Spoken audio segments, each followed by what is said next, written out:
નમસ્કાર મિત્રો, આપણા શરીરનું એક અગત્યનું અંગ જે આપણી પીંડીઓ, જેને સેકન્ડ હાર્ટ કહેવાય, પેરિફેરલ હાર્ટ એને નામ આપ્યું છે.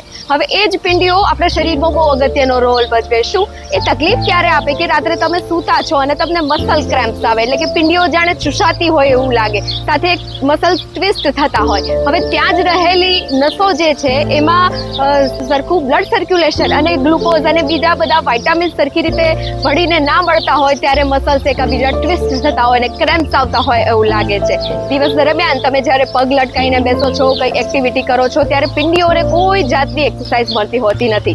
જ્યારે ડાયાબિટીસ જેવા રોગો લઈ લો, સાથે તમે જોયેલું હશે કે ઘણા લોકોના પગના પંજા જાણે ફૂલેલા બલૂન જેવા સોજા ચડી જતા હોય એવું લાગે. સવારે ઉઠે ત્યારે જમીન પર પગ ના મૂકી શકે એવું લાગે, પગ ખોટા પડતા હોય લાગે, ચપ્પલ જે છે એ પગમાંથી નીકળતું જતું હોય એવું લાગે. હવે આ બધી વસ્તુનું સોલ્યુશન માટે તમારે એક નાની એવી એક્સરસાઇઝ છે જે તમારે કરવાની હોય છે. પહેલું તાડાસન, જેને એક સાદી ભાષામાં હાઈટ વધારવા માટેનું આસન, પણ મને નથી લાગતું એનાથી હાઈટ વધે, પણ તમારા જે પીંડીઓને છે એના સરસ સ્ટ્રેચિંગ મળતું હોય છે. સાથે અમુક સૂક્ષ્મ ક્રિયાઓ જે હું તમને બતાવીશ, જે તમે જોઈ શકો છો કે એ જે કરવાથી તમારા પગના પંજાના સોજા પણ ઉતરશે, સાથે તમને દુખાવામાં પણ ફરક પડશે અને તમારી નસોમાં પૂરતું લોહીનું પરિભ્રમણ પણ થતું જણાશે. Thank you so much.